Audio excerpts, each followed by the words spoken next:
हम लोग number systems देख रहे थे, है ना। उसमें हमने देखा एक होता है रियल नंबर्स, एक होते हैं इमेजिनरी नंबर्स। ठीक है, इमेजिनरी। रियल में दो तरीके होते हैं, एक होता है रैशनल, एक होता है इररेशनल। ठीक है, अब रैशनल के लिए हम और देख रहे थे। रैशनल क्या होते हैं? रैशनल नंबर्स वो होते हैं जिनको अपन पी बाई क्यू के फॉर्म में रिप्रेजेंट कर सकते हैं, जहाँ पर P and Q belongs to what, integers, and Q is not equal to zero. ये दो कंडीशन, बराबर। ओके, हमने और भी चीज़ें देखी थी, जैसे odd odd numbers, even numbers, ठीक है, कंपोजिट नंबर्स, प्राइम नंबर्स, थोड़ा लिख लेते हैं, प्राइम नंबर्स। ठीक है, और देखा था हमने कंपोजिट नंबर्स, प्राइम नंबर्स, को prime numbers, twin prime numbers, है ना। और क्या देखा था? फैक्टर्स देखे थे। फैक्टर्स क्या होते हैं? मल्टीपल्स क्या होते हैं? मल्टीपल्स। ठीक है, फिर H C F L C M के कंसेप्ट देखे थे। तो एकदम बेसिक मैथ्स हमने कवर किया था। ठीक है, हम हमने कहाँ छोड़ा था पिछले लेक्चर में? कि पी बाई क्यू के फॉर्म में कैसे रिप्रेजेंट करेंगे। अब रैशनल नंबर है 2.3333, हमने क्या बोला था कि नॉन, एक तो टर्मिनेटिंग होगा या फिर नॉन टर्मिनेटिंग रिकरिंग होगा। अब 2.3333 ये चलते जा रहा है, मतलब 3 रिपीट हो रहा है, मतलब ये कौन से कैटेगरी में आ गया? नॉन टर्मिनेटिंग रिकरिंग कैटेगरी में आ गया। 2.3 बार ऐसे भी रिप्रेजेंट कर सकते हैं। अब थोड़ा सोचो, इसको पी बाई क्यू फॉर्म में कैसे कन्वर्ट करेंगे? पी बाई क्यू में कैसे लाएंगे, कैसे बताएंगे कि ये रैशनल है? देखो, इसका एक तरीका होता है, let X is equals to 2.3 bar. ठीक है, वो नंबर को x मान लो। ठीक है, फिर अब आपका 10x क्या हो जाएगा? 10x मल्टीप्लीकेशन समझता है? मल्टीप्लीकेशन करो, मल्टीप्लीकेशन कितना हो जाएगा? 23.3333, ये चलता जाएगा 333333, बराबर। अब x कितना था अपना? x था 2.333333, चलता जाएगा। इन दोनों को सब्ट्रैक्ट कर दो, माइनस कर दो, बस कुछ नहीं करना साहब, इन दोनों को सब्ट्रैक्ट करना है। 10x में से x निकल जाएगा, कितना x बचेंगे? 9x। 10 चॉकलेट है आपके पास, 10 चॉकलेट में से एक चॉकलेट निकाल दिया तो कितना बचेगा? 9 चॉकलेट बचेंगे ना। वैसे ही सेम।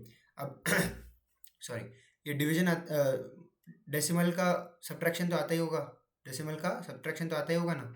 जैसे ये डेसिमल को एक के ऊपर एक रखते हैं और फिर इधर के सब्ट्रैक्ट और इधर के सब्ट्रैक्ट करेंगे, जैसे नॉर्मल सब्ट्रैक्शन होता है, पीछे से काटते हुए आएंगे। जहाँ पे भी लास्ट 3 होगा, दोनों के पास 3 होगा, दोनों इन्फाइनाइट तक जा रहे हैं, कहीं रुक नहीं रहे, तो आखिरी के ये जो भी 3 3 है वो दोनों कट जाएंगे, बराबर। ये 3 माइनस 3, 3 माइनस 3, 3 माइनस 3, 3 माइनस 3, ये सब 0 0 0 0 हो गया। फिर यहाँ पॉइंट आ गया, 3 माइनस 2 1, 2 एज इट इज। क्या हो जाएगा? 9x is equal to 21, 9x is equal to 21। तो x कितना हो जाएगा? 21/9। लेकिन x कितना था? x कितना था? x तो हम बोल रहे थे कि ये तो 2.3 बार था, मतलब 2.3 को बार को हमने 21/9 के फॉर्म में रिप्रेजेंट कर दिया, जो कि p बाई क्यू के फॉर्म में रिप्रेजेंट कर दिया, जहाँ p और q दोनों इंटीजर्स है, 21 भी इंटीजर है और 9 भी इंटीजर है, और q is not equal to 0। 9 यहाँ पर 0 नहीं है, 9 तो 9 है। सही समझा?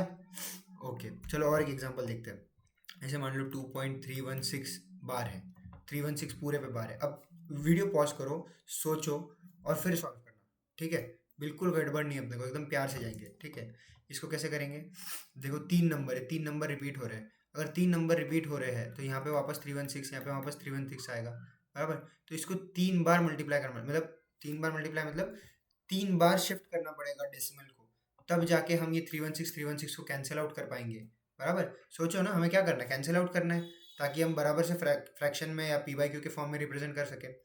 तो कैसे होगा? अब 3 बार शिफ्ट करना है, तो 3 बार शिफ्ट कैसे करेंगे? 1000 से मल्टीप्लाई कर दो, वही x इज इक्वल्स टू 2.316 बार। फिर 1000x is equals to 2 point क्या हो जाएगा? नहीं, 2316, 3 बार शिफ्ट हो गया, 0.316, और ये वापस चलता रहेगा 316 316 316 बार। अब इन दोनों को एक के ऊपर एक रखो, ये नीचे लिख दो इसको एक बार, 2 पॉइंट, यहाँ लिखते थोड़ा सा, सॉरी,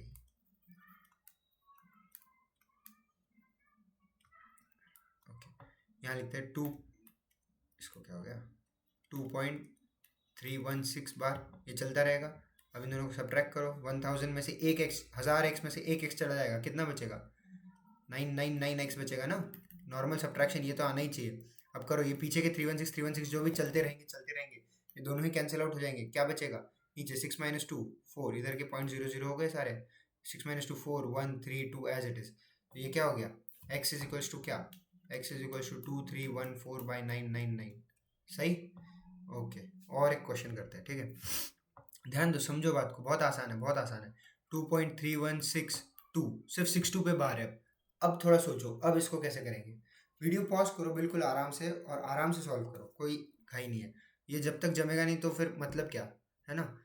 देखो, इसको कैसे करेंगे, आप वीडियो पॉज करके करना, मैं कर रहा हूँ, ठीक है। ओके, कैसे करेंगे, फिर से x इज इक्वल टू 2.3162। अब हमें क्या दिख रहा है कि 6262 रिपीट करने वाले हैं, मतलब डेसिमल के बाद जो भी वैल्यू होंगी और इधर डेसिमल के बाद जो भी वैल्यू होंगी, ये कैंसिल आउट होनी चाहिए, बराबर, ये कैंसिल आउट होने चाहिए। ठीक है, तो इसको कैसे कर सकते हैं, मतलब 6262 रिपीट होंगे तो 62 एक दूसरे पर आनी चाहिए, 6262 एक दूसरे के ऊपर आनी चाहिए, ठीक से, बराबर। ठीक है, x इज इक्वल टू 2.3162 बार है, 62 चलता रहेगा। एक काम करो, इसको 100 से मल्टीप्लाई कर दो, और तो डेसिमल के बाद 6262 रिपीट ही होगा। यहाँ पे दो ही नंबर है ना, 6262 के ऊपर 2 बराबर आ जाएगा।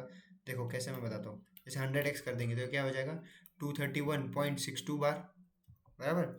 और अभी जो है वो क्या है, x इज इक्वल्स टू 2.3162 बार। अभी 62 बार है, मतलब यहाँ पे भी 62 आ गया, ठीक है, यहाँ पर भी 62 आ गया, मतलब ये भी 62, ये भी 62 चलते रहेगा ऐसा, बराबर। अब इनको काट दो, ये 62 यहाँ तक तो कट जाएंगे, लेकिन फिर यहाँ पे 2 माइनस 1 1, 6 माइनस 3 3, यहाँ पे डेसिमल। अब 231, ये क्या होगा, 1 का 11 बन जाएगा, 3 का 2 बन जाएगा, बोरो, बेसिक मैथ्स है ना। 11 माइनस टू 9, ये 2 एज इट इज़ आ जाएगा, ये 2 एज इट इज़ आ जाएगा। और ये कितना हो गया, 100 में से एक गया तो ये क्या हो गया, 99x। तो ये क्या हुआ, x is equals to 229.331 upon 99। अब आप लोग बोलोगे ये तो इंटीजर नहीं है, ये तो इंटीजर नहीं है। अरे भाई कैसे इंटीजर नहीं है, ऊपर नीचे 100 से मल्टीप्लाई करो। x is equals to 22931 upon 9900, बराबर। ऊपर नीचे 100 से मल्टीप्लाई कर सकते हैं ना, ऊपर और नीचे 100 से मल्टीप्लाई कर सकते हैं, क्यों कर सकते हैं, क्यों कर सकते हैं। अरे भाई जब 100 अपॉन 100 से मल्टीप्लाई करेंगे तो ये 1 हो जाएगा, बराबर। और 1 से मल्टीप्लाई करेंगे, 1 से मल्टीप्लाई करेंगे कोई भी नंबर को, a इंटू 1 क्या होगा, a ही होगा। 5 इंटू 1 क्या होगा, 5 ही होगा।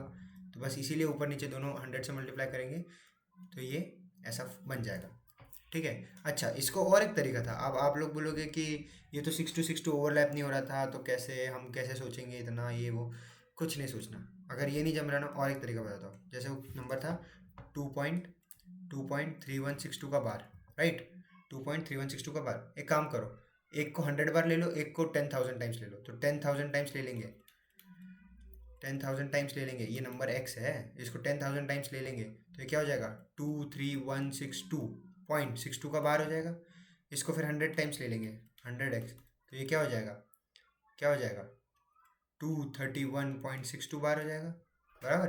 अब कर लो, अब 6262 अब आ गए एक दूसरे के ऊपर डेसिमल के बाद, ये दोनों कैंसिल आउट होकर 0.00 सब बनाएंगे। अब इसको सॉल्व करो, 2 माइनस 1 1, 6 माइनस 3 3, 231 में से 2 गए, कितने बचे, 229, ठीक है। ये क्या हुआ, यहाँ से 10,000 में से 100 गए तो कितना बचेगा। अब ये ठीक से करना, यहाँ गड़बड़ नहीं करना ऐसे एग्जाम में, ठीक है। ये कितना बचेगा, 10,000 में से 100 गए सिर्फ, 10,000 में से, तो 9,000 तो अभी भी है, और 900 और भी है, बराबर। समझ रहे हो ना, ठीक से मल्टी सब्ट्रैक्शन में गलती मत करना, ठीक है। तो x इज इक्वल्स टू क्या हो जाएगा, 22931 अपॉन 9900। देखो क्या ये सेम है, 22931 अपॉन 9900, 22931 अपॉन 9900 सेम है कि नहीं है। तो सेम ही आंसर आएगा। मैथ्स मैथ्स में कभी एम्बिगिटी होती है क्या, नहीं होती, सेम ही आंसर आएगा। मैथ्स है वो, ठीक है, वो थियरी नहीं है, मैथ्स है, सेम आएगा आंसर, ठीक है। जैसे और क्वेश्चन देता हूँ, अब आप लोग थोड़ा प्रैक्टिस करना, ठीक है। जैसे 1.3621 सिर्फ 1 पे बार, 2.3642 42 पे बार, 3.3621 3621 पे बार, ठीक है। और बस इतने 3 क्वेश्चन करो। ये 1 2 3 नहीं है, ये क्वेश्चन है, ये 1 है, ये 1 ये 2 ये 3, ठीक है, ठीक है।